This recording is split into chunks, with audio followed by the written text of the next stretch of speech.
सलाम मसनून, आपके अपने यूट्यूब चैनल उर्दू जहाँ हम वहाँ पर आपका खैर मकदम है। तो चलिए बिला ताख़ीर शुरू करते हैं। कल हमने मुंशी प्रेमचंद के मुतालिक 50 अहम सवालात किए थे जो यूजीसी नेट जेआरएफ और अदर जो उर्दू एग्ज़ाम से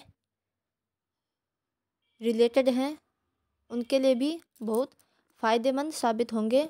तो आज हम इसका दूसरा पार्ट के 50 सवालात हल करेंगे। तो पहला सवाल देखिए, मुंशी प्रेमचंद की पैदाइश किस शहर में हुई? आपको बताना है कि मुंशी प्रेमचंद की पैदाइश किस शहर में हुई। तो मुंशी प्रेमचंद की पैदाइश सबसे पहले यह पता होना चाहिए कि इनकी पैदाइश हुई कब थी। मतलब निसाब में जितने भी शायर मुसन्निफ शामिल हैं उन सब की साले वफ़ात और साले विलादत और किस जगह यह याद होना बहुत ज़रूरी है। अक्सर इम्तिहानात में हर इम्तिहान किसी को भी आप देख लीजिए, वहाँ पर मुसन्निफ से या शायर से मुतालिक तारीख़ या फिर जगह से सवालात अक्सर आते हैं। तो इनकी पैदाइश हुई थी 1880 ईस्वी में। कहाँ? बनारस में। तो ऑप्शन नंबर 3 दुरुस्त हो जाएगा। सवाल नंबर 2 देखिए, प्रेमचंद का पहला नावल कौन सा है? तो प्रेमचंद का पहला नावल असरारे माअबिद है जो कि नामुकम्मल है। रूठी रानी भी प्रेमचंद की ही है। सवाल नंबर 3 देखिए, जलवाए एसार गोशाए आफियत नाम से किसने नावल लिखे? तो ये जाहिर है हम मुंशी प्रेमचंद से मुतालिक सवाल जवाब कर रहे हैं, तो मुंशी प्रेमचंद ही दुरुस्त जवाब होगा। तो सवाल नंबर 3 का दुरुस्त जवाब होगा मुंशी प्रेमचंद। सवाल नंबर 4 देखिए, मिर्ज़ा खुर्शीद और मिस्टर खन्ना किसके नावल के किरदार हैं? तो ये मतलब किरदारों के नाम हैं। तो मतलब पूछा है कि किसके नावल के किरदार हैं? कृष्ण चंद्र, प्रेमचंद, बेदी या सज्जाद जहीर। तो ये मुंशी प्रेमचंद के नावलों के किरदार हैं। ये उनका नावल है, मशहूर नावल प्रेमचंद का आखिरी मुकम्मल नावल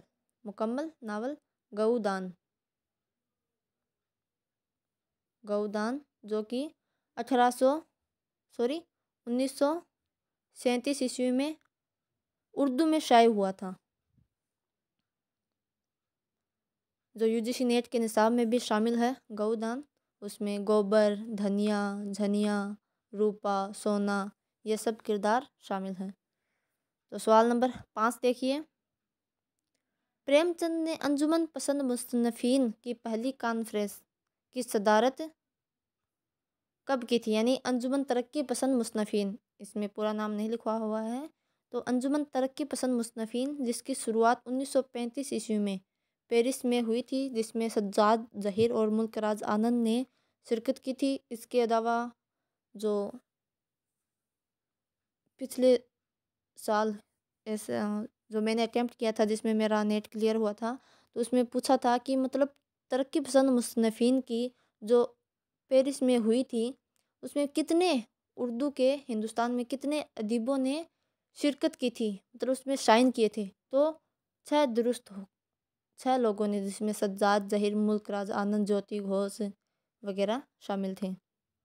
तो उसमें जो हिंदुस्तान में 1936 में हुई थी, 1936 ईस्वी में हिंदुस्तान में हुई, कहाँ हुई थी? लखनऊ में हुई थी। तो उसकी जो सरदारत थी वो मुंशी प्रेमचंद ने की थी। तो इसमें जवाब दे दिया इसमें कि मुंशी प्रेमचंद ने अंजुमन पसंद मुस्तनफ़ीन की पहली कॉन्फ्रेंस, ऐसे भी आ सकता है कि पहली कॉन्फ्रेंस की सदारत किसने की थी? तो मुंशी प्रेमचंद ने कब की थी? तो 1936 ईस्वी में। और कहाँ हुई थी? पहली लखनऊ में हुई थी।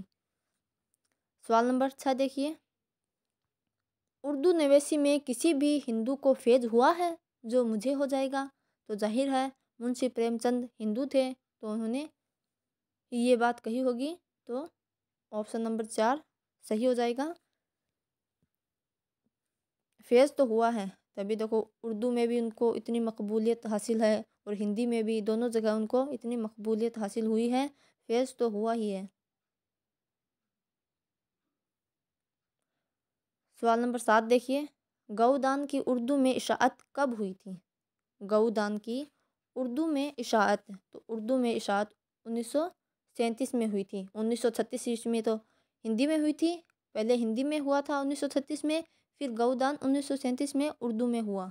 और मुंशी प्रेमचंद की मतलब इनकी पैदाइश तो हुई 1880 और वफ़ात 1936, यानी उनकी वफ़ात के बाद 1937 में उर्दू में शाये हुआ था। सवाल नंबर 8 देखिए, नावल गौदान कुल कितने अबवाब पर मुश्तमिल है? तो अक्सर इम्तिहानात में पूछे जाते हैं। कल मैंने बताया था मुंशी प्रेमचंद का जो आखिरी अफसानी मजमुआ था वारदात, उसमें 13 अफसाने शामिल थे। और नावल गौदान ये कितने अबवाब पर, तो जैसे कुरतल एन हैदर का आग का दरिया 101 अबवाब पर है, और खुदा की बस्ती 11 अबवाब पर, बस्ती 11 पर, एक चादर मैली सी ये भी 11 पर, और नावल फायर एरिया ये 3 अबवाब पर, तौबतुल नसूह ये 12 फसलों पर। ऐसे ही गौदान ये 36 अबवाब पर मुश्तमिल है। ऑप्शन नंबर 1 दुरुस्त हो जाएगा। सवाल नंबर 9 देखिए,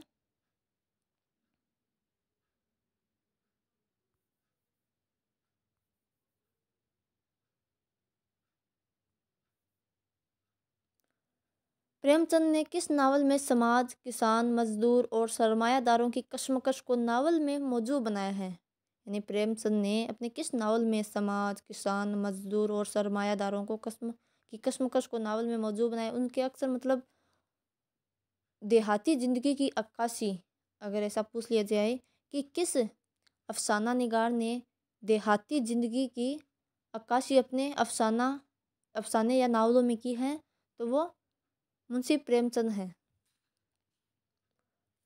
तो इसमें हो जाएगा गौदान। गौदान जो नावल है वो गांव का ही है। सवाल नंबर 10 देखिए, प्रेमचंद की अदबी ज़िंदगी का आगाज़ कब हुआ? प्रेमचंद की अदबी ज़िंदगी का आगाज़ 1900 ईस्वी में हुआ था, यानी 20 साल, 1880 में उनकी पैदाइश हुई थी और 20 साल में उन्होंने अपनी अदबी ज़िंदगी की शुरुआत कर दी थी। और आजकल 20 साल लोग क्या कर रहे हैं सभी बखूबी वाकिफ़ हैं। सवाल नंबर 11 देखिए, प्रेमचंद का पहला नावल असरारे माबिद किस अखबार में शाये हुआ? तो असरारे माबिद यह आवाज़े खुल्क में शाये हुआ। याद कैसे रखें? जैसे असरारे माबिद अलिफ आ रहा है और आवाज़ में भी अलिफ आ रहा है, ऐसे अपनी तरफ से कुछ भी ऐसे बनाकर याद रख सकते हैं। सवाल नंबर 12 देखिए, प्रेमचंद का नावल गौदान ज़िंदगी के एतबार से कितने हिस्सों में है? अब देखो मतलब कितने हिस्सों में है, तो यह 2 हिस्सों में है। सवाल नंबर 13 देखिए, गौदान के किरदारों से मुतालिक दुरुस्त जुमरा क्या होगा? तो इसमें हो जाएगा शक्कर मिल के मालिक मिस्टर खन्ना है। सवाल नंबर 14 देखिए, नावल गौदान में वकील, धोखेबाज, दलाल कौन है? तो वो है मिस्टर तनखा। तनखा है, लेकिन हिंदी में जो तनखा ऐसे लिखा जाता है, तो ऐसे देखें वकील, ऐसे ही तो केस लड़ता नहीं है, वो तो पैसे लेता है, मतलब तो वो तनख्वाह लेता है, सैलरी, इनकम। तो तनख्वाह। वकील गौदान के नावल से अगर याद आ जाए, एक जोड़े मिलाने के लिए आ जाए कि धोखेबाज दलाल कौन है, तो मिस्टर तनख्वाह। आपको कैसे याद रखना है? तनख्वाह नहीं, तनख्वाह। ठीक है, ऐसे याद करने के लिए बता रही हूँ। अब चलिए सवाल नंबर 15 देखिए, नावल गौदान में अखबार कौन सा किरदार निकालता है? तो गौदान में जो अखबार निकालता है वो कौन निकालता है? तो अखबार ओंकार नाथ निकालता है। नावल गौदान का कौन सा किरदार कांग्रेस का लीडर भी है और 2 बार जेल जा चुका है? 2 बार जेल कौन जा चुका है? मिस्टर खन्ना, जो कांग्रेस का लीडर भी है।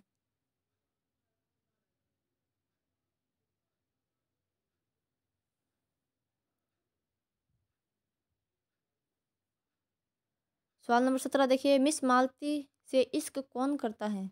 तो मिस मालती से इश्क प्रोफेसर मेहता करता है।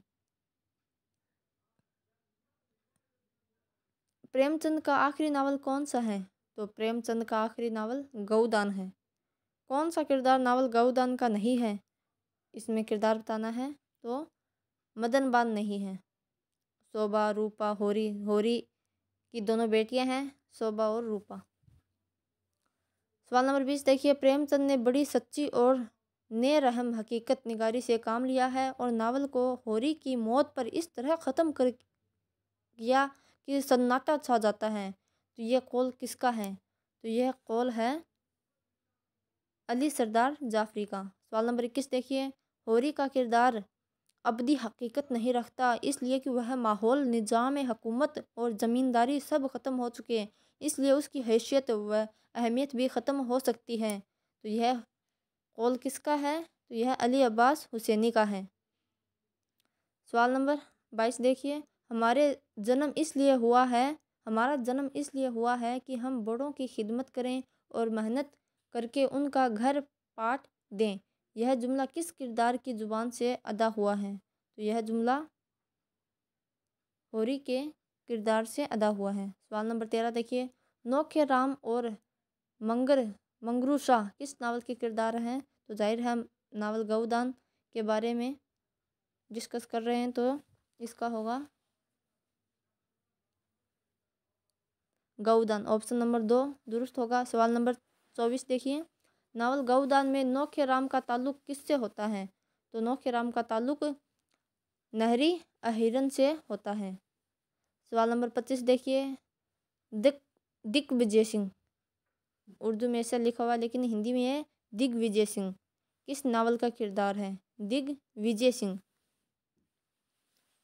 सिंह नावल गौदान का किरदार है। सवाल नंबर 26 देखिए, हिंदुस्तान में बैठकर ईरान व तुरान के अफसाने नहीं लिखते, वही यहीं के माल से अपनी दुकान सजाते हैं। प्रेमचंद के बारे में यह राय किस नाकिद की है? तो यह राय है आल अहमद सरूर की, और बहुत ही वाजिब राय है कि वह हिंदुस्तान में बैठकर ईरान व तुरान के अफसाने नहीं लिखते, मतलब हिंदुस्तान में रहकर दूसरे अन्य विदेशों के अफसाने नहीं लिखते, बल्कि हिंदुस्तान में ही रहकर यहीं के माहौल के बारे में और ख़ासकर देहाती ज़िंदगी के बारे में अपने अफसानों का उनको मौजू बनाते हैं। सवाल नंबर 27 देखिए, प्रेमचंद का तनकीदी मुताला बहैसियत नावल निगार किसकी किताब है? यह किताब का नाम है प्रेमचंद का तनकीदी मुताला बहैसियत नावल निगार। तो यह है कमर रईस का। सवाल नंबर 28 देखिए, प्रेमचंद के बारे में यह राय किसकी है? उनके फ़न के हर गोशे पर ज़िंदगी के हक़ाइक़ की महर साबित होना चाहिए, महर साबित है। तो 28 का हो जाएगा कमर रईस का। ये दोनों ही कमर रईस के, ये किताब कमर रईस की है और ये स्टेटमेंट भी कमर रईस का है। सवाल नंबर 29 देखिए, प्रेमचंद ने हुस्न इश्क को महल सराओं और मुशायरों से निकाल कर गाँव की चौपाल और झोंपड़ों तक पहुँचा दिया। तो यह कौल है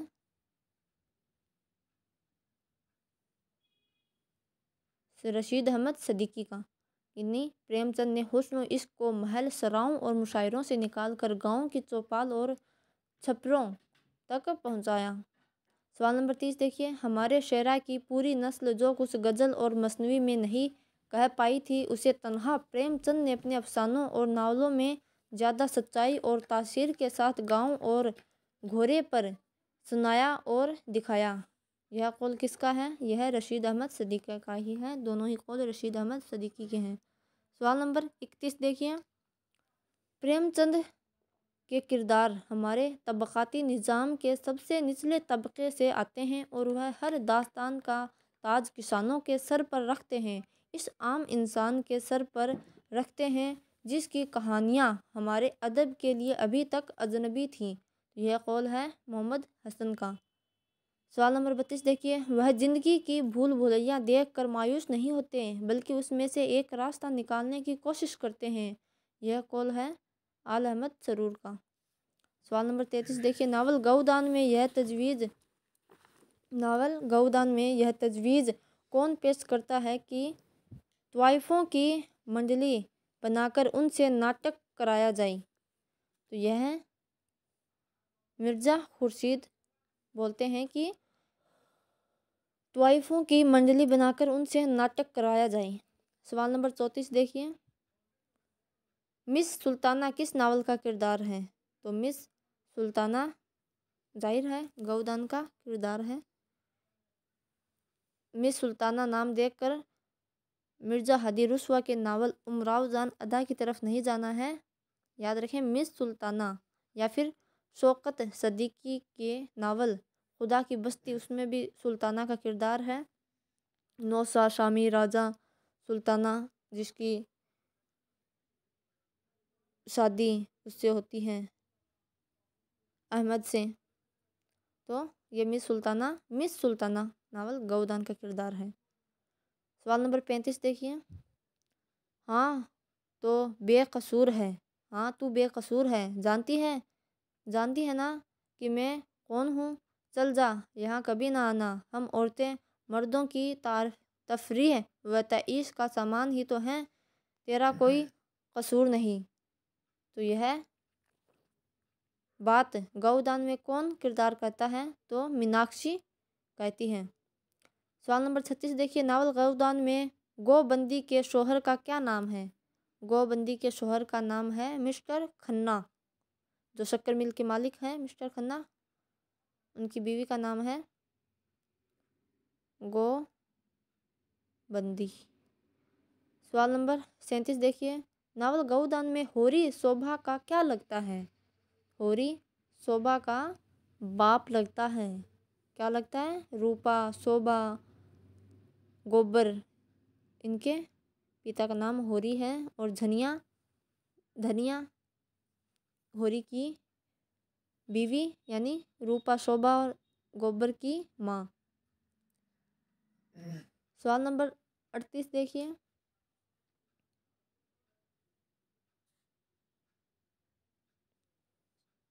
इसको देखिए, इसमें 37 का शोभा शोभा है, इसमें रूपा नहीं है, शोभा है, तो ये होरी का भाई है। होरी का भाई है शोभा। रूपा सोना वो होरी की दो बेटियां हैं और गोबर होरी का बेटा है। शोभा हीरा होरी ये भाई हैं। सवाल नंबर 38 देखिए, डॉक्टर मसूद हुसैन खान की तहकीक के मुताबिक नावल गौदान का वह नुस्खा जो उर्दू में है को किस ज़ुबान से तर्जुमा किया गया? तो उसको हिंदी में तर्जुमा किया गया। सवाल नंबर 39 देखिए, बच्चा नीले आसमान की तरफ देख देख कर हाथ पांव भेख रहा था, हमक रहा था जिंदगी की इस खुशी के साथ जो अभी उसमें ताज़ा थी। यह लाइन किस नावल से है? तो जाहिर है यह गौदान से है। सवाल नंबर 40 देखिए, मैं तो खुश हूँ कि तुम्हारे सर से यह बोझ टला, अब तुम्हारे लड़के इंसान बनेंगे, खुद गर्जी और इंसान के पुतले नहीं। यह किस नावल से है? तो जाहिर है यह नावल गौदान से है। सवाल नंबर 41 देखिए, उनकी नस्र रवां दकिए और उनकी नस्र रवां दकिए और मुस्तहकिम है, उनका तर्ज तहरीर हिंदुस्तानी मासरत का आईनादार है। प्रेमचंद के बारे में यह ख्याल किसका है?